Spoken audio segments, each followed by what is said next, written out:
Yes, that's the way they stand as we come to you live from Atlanta International Raceway on a southern Sunday afternoon in the springtime. Partly cloudy skies overhead, temperature in the 70s. Two of the most famous good old boys in the entire American Southeast are battling it out in the Atlanta 500. Richard Petty and David Pearson. Their names are living legends down here. Even their numbers are household words. All you have to say is 43 and 21 are battling it out again with a little more than 100 miles to go. As I said, we're coming to you live. ABC's Championship Auto Racing. Live from the Atlanta International Raceway in Atlanta, Georgia, it's the Atlanta 500 Stock Car Race.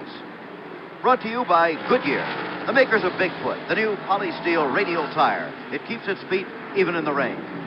And by the STP Corporation, makers of STP oil treatment and other fine products for your car.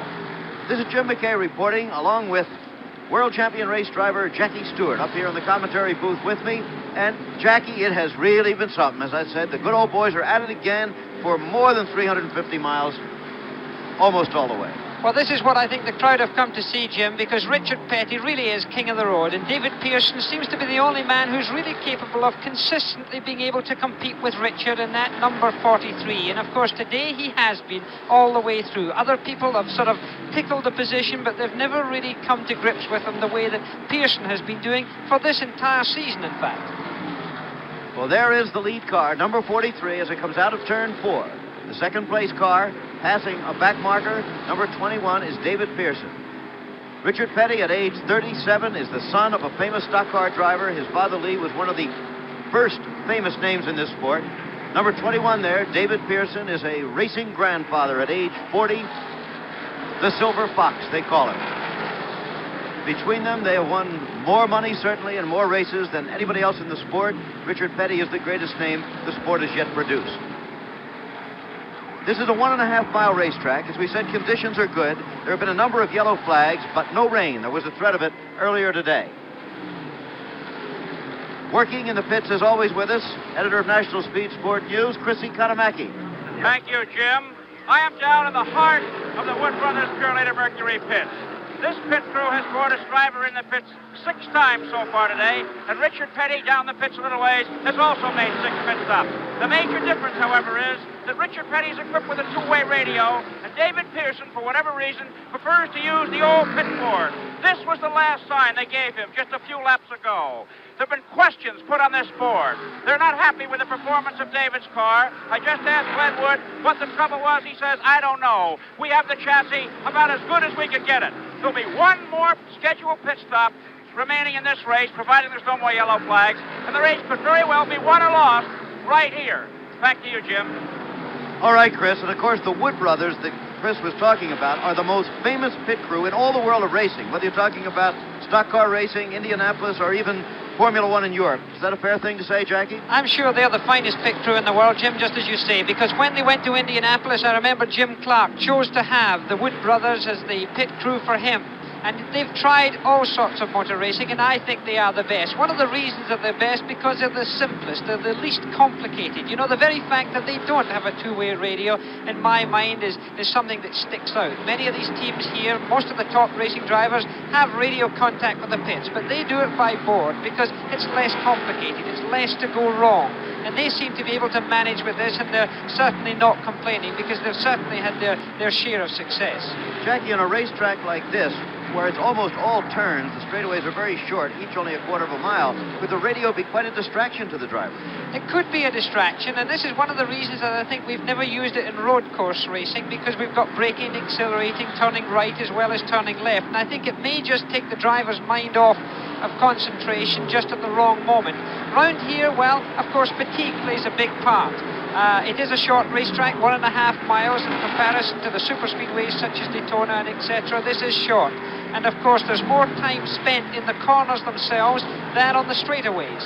This means that the driver has to work harder. Physically, it's more tiring, and to a large extent, mentally, it must be more tiring as well. Well, there is the leader, Richard Petty. Second place, David Pearson, and we must remember that in third place is Buddy Baker, still on the same lap. It would only take a yellow flag. We'll be right back. We're We're back again reporting live from Atlanta International Raceway. Jim McKay here with Jackie Stewart and Chris Economaki. The standings still the same. Richard Petty, David Pearson, Buddy Baker. Let's run them down for you a little further right now. Those are the only three cars on the same lap. But behind them we have Cale Yarborough, the defending champion in this race, in car number 11. He's in fourth place, followed by Richard Brooks, and then by Darrell Waltrip. There is Cale Yarborough into the pits, and he has been having trouble with overheating today. It could be, in fact, that that's going to be it for the afternoon. Yeah, looks like they're pushing that car into the back of the garage area. A very sad sight because he's one of the front runners, one of the top 5 or 6 drivers in NASCAR racing, and one of the men that one would expect to finish in the first 3 or 4. A man who, by the way, has won this particular race 4 times. At one point, he won it 3 years in a row. Chris Economaki, down in the pits now, has Benny Parsons, the young man who surprisingly won the Daytona 500 this year, his first major win. Let's go down to Chris right now. Okay. Well, Benny, we'd rather see you out on the track, but you're a pedestrian. What was it that took you out of the Atlanta 500? Something happened to the engine, Chris. We checked, we couldn't find anything, but something broke inside that we can't see. Well, Benny, the smile you got at Daytona is still on your face. Well, I thought today kind of encouraged me because I felt like we were a little closer than we've ever been here at Atlanta. I think our progress is we're gaining on it, and hopefully in the next couple of 3 races, we'll be right up front. Benny, there's only 22 cars on the track out of a starting field of 36. Why is this track so tough on equipment? Well, I think the small engines is one problem that we have because I don't think the guys have got them all together yet. I know we don't, but we're going to improve on it. I know Richard, Pearson, Darrell Waltrip seems to be very, very good with their small engines. So we know we can do it. We just got to do it.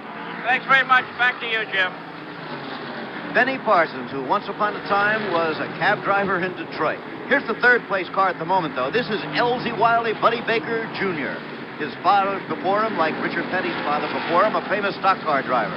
Buddy is known as a charger. He loves the super speedways, but victory has been a hard thing for him to find. Right now, all it would take would be for a yellow flag to come out for some reason, and then he would be allowed, under the NASCAR rules, to close up on the 2 leaders. And here comes Richard Petty, the leader, into the pits. I wonder if it's a scheduled one. We'll soon know, Jackie. Well, he's coming in on a green flag. That's a very daring thing for him to do at this time. The last time he came into the pits, he changed all 4 wheels, and of course this is a big important thing about this particular racetrack. They've got a clock on the pit stop. You can see the Petty crew there, which of course is an extremely efficient crew. They're changing the outside rubber. That's the right-hand rubber on the car. It's interesting to see if they change the left-hand rubber. Yes, indeed, they're going to lift that as well. They're changing all 4 tires on this car. This is an expensive pit stop. It's a lot of time he's going to spend in the pit, but this means that he's going to have fresh tires for the rest of the race. David Pearson just went by. He's put a lap on him. This is a lot of time under a yellow. He's got to pray that there isn't a yellow very soon, or he's going to really be in trouble. That fuel streaming from the tank is no problem. You often see that on the pit stops here. 34 and 4/10 seconds for about as complete a pit stop as you can make, right? Yes, but it's also about a full lap, because Right. they've been lapping in 34 to 36 seconds a lap, and that is a long time. So David Pearson's certainly in a good position right now, depending on what happens on the racetrack, because one yellow, of course, can change the whole picture. All right, well, David put another lap on Richard Petty under that green flag pit stop. Buddy Baker did not. Now the question is when this car has to come in for what should be its final pit stop. And I can see in the pits the preparation of the Woods brothers. They're looking towards the racetrack. They've got a board that's just about to go out to give the driver information. They're getting the jacks into position. This is a regimented crew, and here they've got one man out there in the lead of this motor race now. They know they've got to do it right. They know they can't drop anything. A lot of tension in the pit crew on an occasion like this. Less than 90 miles to go in the race. A crowd estimated at 55,000 people has literally been on its feet about half the afternoon, cheering the kind of racing we've had here. And most of it has been, remember, between these 2 cars. Car number 21, David Pearson, and number 43, Richard Petty, always with Buddy Baker lurking just in the background. In the early going, Bobby Allison actually took the lead on the start of this race, was able to hold it for only a couple of laps, however. Then David Pearson took it, followed by Donnie Allison, Richard Petty, Buddy Baker, and Bobby Allison. More action in the pits. Let's go down to Chris Economaki. Well, there's a degree of uncertainty here in the Wood Brothers pit. David is coming in. They don't know exactly how many tires they're going to put on. They say they may put on 2, they may put on 4. He's coming in now, 1 lap after the planned lap. They had figured out what lap he would stop. He's going 1 lap beyond, and that's not like the Wood brothers. And as I say, there's a certain degree of uncertainty here. We'll have to see just what they do to the car when he comes in. Back to you, Jim. Well, I see Glenwood wiping off the pit board. I don't know whether he's going to give him another message. Look, he's writing something on it right now, as a matter of fact. But so we'll see if David is, in fact, coming in or if they're going to give him something else. It looks like, Jackie. He's showing plus 1 lap, and he's telling them that he's a lap up on Richard Petty. He's giving them that information. In a sense, I'm sure David Pearson is sitting there waiting to see if by any chance there is perhaps a situation of a yellow flag coming out. If there was oil or anything else, you're looking at the David Pearson pit now. The Purelator Mercury number 21 is their car. You can see that car on the racetrack now. If a yellow flag were to come out because of oil on the racetrack or a spin of any kind, this would assist David Pearson at this time to go into the pits and get a quick change, and therefore putting Richard Petty in a very awkward position with not enough miles to go really to do a big job. Okay. So he's staying out there as long as he can, Jim. Well, all that sign said, you saw the back of it, that was the one we were talking about that says plus 1 lap. So apparently they've decided to keep David out. Chris Economaki said there was a little uncertainty down there, that it looked like they're going to bring him in 1 lap, but he's still out, and now Buddy Baker is coming into the pit, the 3rd place car.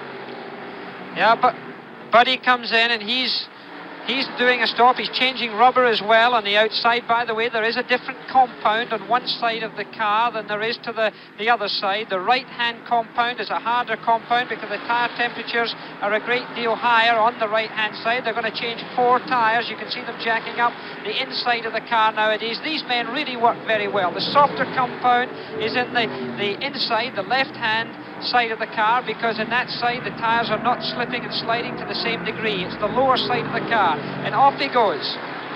And while that was going on, David Pearson also put a lap on Buddy Baker. So this car, number 21, now has a lead of more than a lap on the 2nd and 3rd place cars. However, he must make that pit stop, and when's it going to happen? The word was he should have made it 2 or 3 laps ago. Then they suddenly just gave him the pit board sign saying you're plus 1 lap. Maybe they're still hoping for that yellow that you were talking about, Jackie. Well, on that pit stop, just as a point of interest, Buddy Baker did it in 30.5 seconds against the pit stop of Richard Petty, which was 34.5 seconds. So he did gain a little bit on the road. But there we still have, and there's the pit sign for David Pearson. Okay, that's it. He'll be in. Very, very short and to the point. Pit number 21. He's seeing it right now as he goes past the start-finish line. There he goes, into turn 1. He'll be preparing now for this final pit stop that could mean the entire motor race. Waiting for him again, a pit crew that is famed literally around the world for their efficiency and for being able to actually win races for their driver. It's going to be tough. It's going to be very tough. This is the importance of this final pit stop, because every one of those drivers have been setting their motor car up during this weekend for this final dash to the finishing line. Okay, here he is coming into the pits. Let's see if we can hear something down there with Chris. Okay, the car's on its way in. This big gas can with 11 gallons, 70 pounds up in the air, in the dry brake. Now the left front is being changed, and the right side is jacked up. They're checking the tires. The right rear is changed. Left front and right rear. Remember now, they've got to give it enough fuel to go the distance. 1 can in. And tightening up on the left front. Now, the left rear is going on. These famous Wood brothers are working very coolly, but changing 3 tires. The 2 inside tires and 1 outside, and off he goes. And the time on that was 27.29 seconds. 27 and 29/100 seconds. All right, for that pit stop. Back to you, Jim. Thank you very much, because it's a race as he comes out of the pits. Richard Petty has gone by him, is going by him any second, unless David can accelerate even faster. David's been accelerating faster than anybody out of the pits today. Side-by-side racing. Richard Petty taking the lead. We'll be back with more of the Atlanta 500 live from Atlanta, Georgia, after this word from our sponsor. We're back again at Atlanta International Raceway. We're coming to you live, and the race goes on. Jim McKay reporting here with Jackie Stewart. world champion race driver, and there are two champions out there, Richard Petty, the leader, and David Pearson, right on his tailpipes almost, as he has been most of the afternoon. This must be a tremendously grueling thing, even for these two veterans, because we've seen them close at the finish before, but Jackie, I can't ever remember seeing them as close together as they have been for more than 400 miles. Yes, there's been a lot of close racing. We've put a clock, by the way, on these cars now as they're going round this Atlanta Speedway, a mile and a half speedway, a high bank, and this we'll see the sort of speed that we're going to be able to achieve in this. But you can see these two cars, they have been very close, Jim. It's been a race of these two giants, and this is what in a way the crowd had come to see, because Richard Petty is a hero, but so also of course is David Pearson, an older man, much older than Richard Petty, but a man with tremendous experience. He is called the Grey Fox, and you see the lap time coming up there, 34 seconds, 35, 36 seconds dead. That's 152.2 miles per hour. Pretty fast at this stage in the race.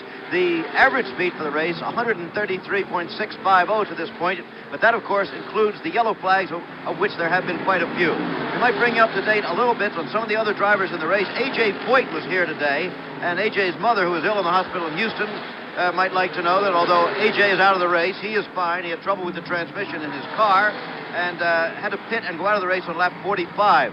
Johnny Rutherford, the Indianapolis 500 champion, and the man who won the race we showed you live from Phoenix last week, was involved in a crash. He was not hurt, however, and he had to go out of the race.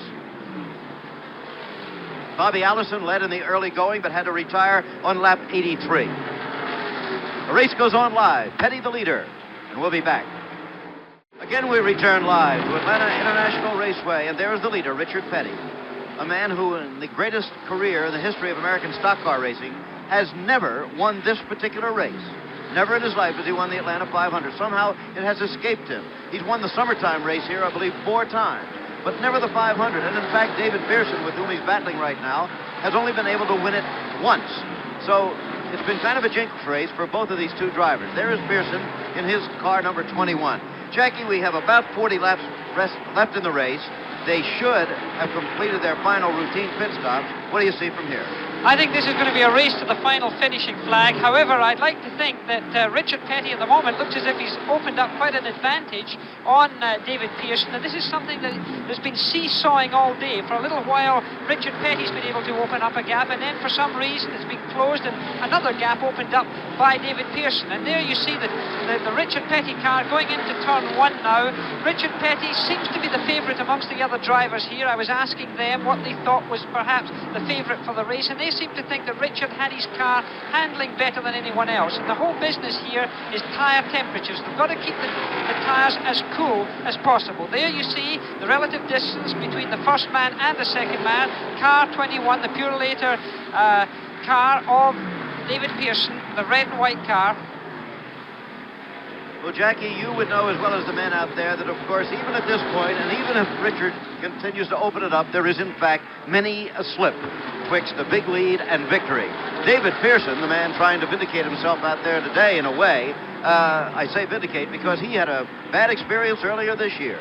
You probably remember in the famous Daytona 500 race at Daytona, Florida, David here was cruising along, and it looked like victory was going to be no problem to him at all. It didn't turn out that way, however. This General Cigar ABC Sports Special Highlight is brought to you by Tiparillo, the smooth, elegant cigar that's too good to keep to yourself. Here's what happened. Commentary by Keith and Jackie. You can see there David Pearson in car number 21. He really did a conservative move there because he hasn't even been using all of the racetrack. He comes up behind Cale Yarborough and he does get through there. But my goodness, he didn't squeeze his way through, and my goodness, he's lost it. The car's lost it. It's David Pearson. He's run right off with only 4 laps to go. He's getting it back on the track, hopefully. No, let's see what happens.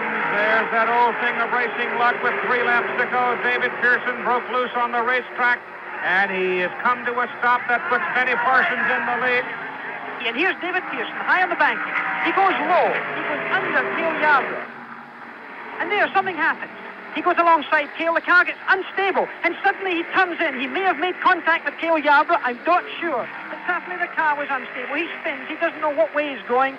He goes right in there, and round he goes into that dust. The white flag is out for Benny Parsons. What a day this is going to be for Benny. Came out of Detroit, moved down to Ellerby, North Carolina. He suffered. He has really paid the price and worked his way up through the ranks to become a Grand National stock car racing driver. He was the 1973 Grand National points champion, and here he is suddenly with Lady Luck, Lady Fate, call her what you want, sitting in the cockpit with him, and here he comes around to take a checkered flag that I'll guarantee you he'll covet forever. In a way, it may be a great thing for automobile racing because suddenly here is a young man who has labored for so long and suddenly is rewarded. Again, we're back live. Remember, what you saw before the commercial was a flashback to February 16th of this year when this car number 21 appeared to have the Daytona 500 all wrapped up for David Pearson, only to see him take that unfortunate spin. But that was a flashback, in case you might by any chance be confused. Live right now and coming to you on this spring Sunday afternoon from the Peachtree Country in Georgia, David Pearson is in second place. Let's see how far behind Richard Petty he is. As the camera pans across here, you can see that Richard, in car number 43, really is beginning to open up that lead. Do you have an interval on them, Jack? In fact, the interval now is just plus on 7 seconds, which is a long way. That is a long way on a 1.5-mile racetrack, Jim, and I would have to say at this time that Richard Petty has a very strong grip in this Atlanta 500-mile motor race. There are, in fact, just a few less than 50 miles left in the race, so we're really getting close to the finish now. It looks like David Pearson, who is coming into the pits. David, into the pits. This is an unscheduled pit stop. This is a pretty serious situation for David Pearson. He has been falling back, as you've already seen. He's changing rubber again. He's got all the rubber being changed on the right-hand side of the car. There doesn't seem to be a lot of discussion going on. This may be a little trick that the Wood brothers and David Pearson have thought up. They're onto fresh tyres on only one side. They've only put two tyres onto the car, Jim, as he leaves the pits. You think perhaps they may figure that Petty also will need them? Well, that is possible. It was a 12-second pit stop that he had. Let's see what the word is from Chrissy Kanamaki. He's in the pit. Okay, Glenn, why that sudden stop, Glenn? Unscheduled stop. He must have thought a tire was flat or something because he just came in on his own. We haven't checked it out yet. I see, okay. A surprise pit stop for David Pearson, handled beautifully by the Wood brothers. Back to you, Jim. All right, so, Jackie, there was no strategy involved. It's some problem that David has, and, of course, there was no time to ask him what the problem was. No, but I notice also that he didn't discuss the problem with any of the pit crew. It seems to me that it was rather strange that that occurred. If he felt a puncture, of course, a race driver is very sensitive to feel in a car. You can feel literally 2 or 3 pounds going out of these tires. You just feel a little squirmy on a corner, or you sometimes feel it on the main straightaway. A driver is super sensitive. He's very high. He's almost as high as someone might be in alcohol or drugs. I don't know. His senses are very electric. Okay, well, there is the leader, and the easy leader right now, Richard Petty in car number 43 of Level Cross, North Carolina. We'll be right back. The action is live, and there are less than 40 miles to go in the Atlanta 500, Atlanta International Raceway. This is the leader, Richard Petty. Jim McKay reporting here with Jackie Stewart, but something of significance has happened while we were away. David Pearson, who had fallen more than a lap behind Richard Petty, has now unlapped himself, has gotten on the same lap, and that means if there's a yellow, he could close up and still have a chance to win. But explain how that could be. He had been falling behind before, Jack. Yes, but of course he came in and he changed tyres, and he got fresh tyres on. They're cold tyres, and these racing tyres around this speedway work better when they're cold. When there's not a lot of temperature on there, they grip better. And in fact, this is the advantage that David Pearson had. When he left the pits, he did catch up Richard Petty, and he did unlap himself. Now, this is very significant, because if there is a yellow, it's certainly going to help David Pearson come right up behind Richard Petty with the number of laps that he has to go. 24 laps to go, that's about 36 miles. As we said, this has been a race that always has escaped Richard Petty. Almost unbelievably, with his record in the stock car sport, he has never won the Atlanta 500. Chris Economaki talked to him about that strange phenomenon earlier, and here's what Richard had to say. Richard, you've never won the spring race here. Is that sort of sticking your craw? Well, yeah, I mean, you know, anytime you run any races and you're not able to win, then, you know, you'd like to, but we do the same thing in the spring as we do when they run the summer race down here, except that we've been fortunate enough to win about 4 of the summer races, and I guess second's the best we've ever run in the spring race. So we come prepared the same way, and we hope it's good enough this time. Okay, well, there he goes. And figuratively, his fingers must be crossed in that race car right now because he's never won it, and he's getting closer and closer with each lap. As we said, about 35 miles left in the race. David Pearson on that last pit stop, of course, also dropped behind Buddy Baker, who is now second in the action. But Richard Petty has a good long lead. Richard, who last year had only his second best season money-wise, he won $299,000. There's Buddy Baker, by the way, going by. We might point out, for those of you who might have just joined us, that this has been a long and grueling afternoon for these race cars. It's a 500-mile race. We're in the closing laps now, and a lot of things have happened. Action in the pits. Let's go down to Chris Economaki. Okay, here's Bud Moore, Buddy Baker's crew chief. 9.5 seconds. Can Buddy hold Pearson in the remaining lap? Oh, yes, we can hold him. We're running with about a tenth of a second slower than he is right now, and we only got about 19 laps to go, so I don't think we'll have a problem.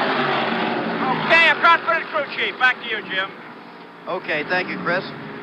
There is Buddy Baker out on the racetrack. We're talking about some of the things that happened earlier. If you're wondering, A.J. Foyt had to drop out with transmission trouble. After running quite well, he was in 6th place when the transmission finally caught up with him.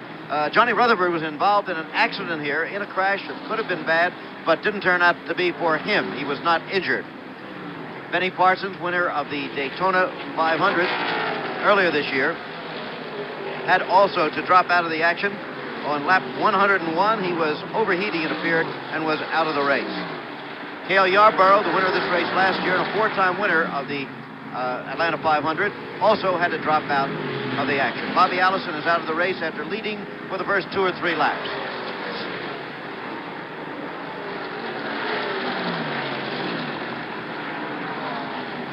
Might remind you here, while we have a moment, that on April 6th, the NASCAR Grand National races come to North Wilkesboro, North Carolina, with the Win Staley 400. That'll be followed by one of the great NASCAR classics, the Rebel 500 from Darlington, South Carolina. And 2 weeks later, the tour will be in Martinsville, Virginia for the Virginia 500.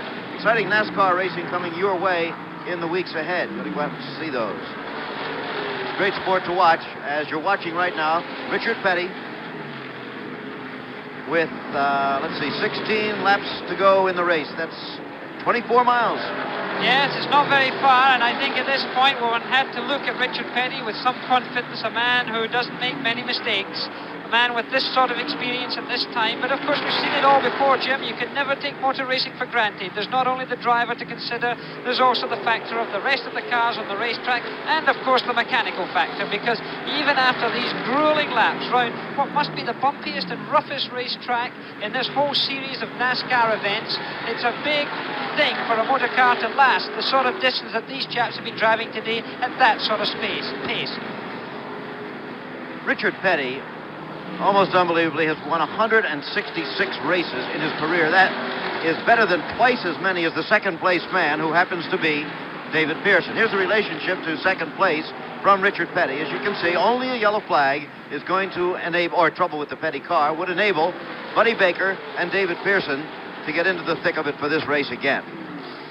The weather turning better here as the race nears the finish. The sun is out at the moment. Earlier this morning it threatened rain, and we did have a shower yesterday. It is Buddy Baker that we've just seen on the screen that just a moment ago there. He's now 8 seconds ahead of David Pearson. David Pearson has caught up another second on him. The 2 cars you see in the picture, the front car is the David Pearson car, which of course is almost a lap down. The number 21 car, the red and white car, the Purelator Special, is almost a lap down on Richard Petty, who's leading the race. And there you see the 2 cars right together. But remember, Pearson is not leading. He's almost a lap behind. The action is live, and we'll continue with it in a minute. We're back again live, and Richard Petty has just gone by David Pearson, and that could wrap it up for him this afternoon. He has put a lap on David. Of course, Buddy Baker is still in the same lap with him, so should a yellow come out, Buddy would be the man to watch. It has been Richard and David all afternoon, but the difference between them right now is that distance plus 1 whole lap. Here's a look on your screen at the races so far in NASCAR. You can see that Bobby Allison won. Benny Parsons won the big one at Daytona.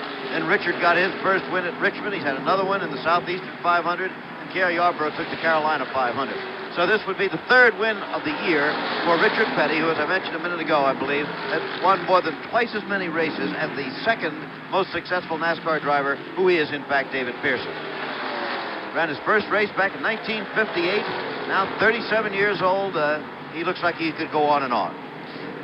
At this time, Richard Petty, in fact, is about 28 seconds ahead of the second man, who, of course, is Buddy Baker. And 28 seconds is a long way at this 1.5-mile racetrack here. It's about a 34 or 35-second lap, so this gives you some idea on the road how far Buddy Baker is behind them. But of course that could again close up if a yellow flag were to come out and give everyone a chance. There is Buddy Baker in the Ford, the number 15 car, the blue and white car. Buddy Baker, an enormous man, at least to my standards. He's 6'4". And mine. He's a big fella, he's a heavy man, but in these cars that weigh almost 4,000 pounds, it doesn't really matter. Weight's not the same disadvantage as it would be in a Formula 1 car like I normally drive. They're only around 1,200 pounds in weight, the entire unit, with oil and water in them. These cars are big, they're heavy, but my goodness, they're strong. There again is the leader with just about 15 miles to go in the race, less than 11 laps. Here are the Grand National point standings up to date. As you see, Richard has already taken the lead. Oh, a spin! A spin! This could give Buddy Baker a chance. Going down to the infield is Lenny Pond in car number 54. So, Jim, I'm sorry, but there we see a situation where Jim, there's been a lap lost by David Pearson, and there we see the car in slow motion again. He's suddenly smoking. It could have been a tire. He's locked up his tires there. You can see the smoke coming from his tires. He's really locked them up. He's spinning down. He's not going to touch anything. He's staying in the middle of that racetrack. You can see the white lines there. He's going towards the infield, as all drivers want to do. They want to stay away from that barrier. There's nothing much to hit in the infield. He's got it under control now, and he's just got to be satisfied to wait and see the car coming to a stop. But that looks like the end of him for the moment. Well, it's the end of Lenny Pond in this race, but more important is the fact that it should give Buddy Baker at least a chance to take his shot at the lead car. There is Buddy number 15. It'll be 15 and 43 when we come back live in a minute.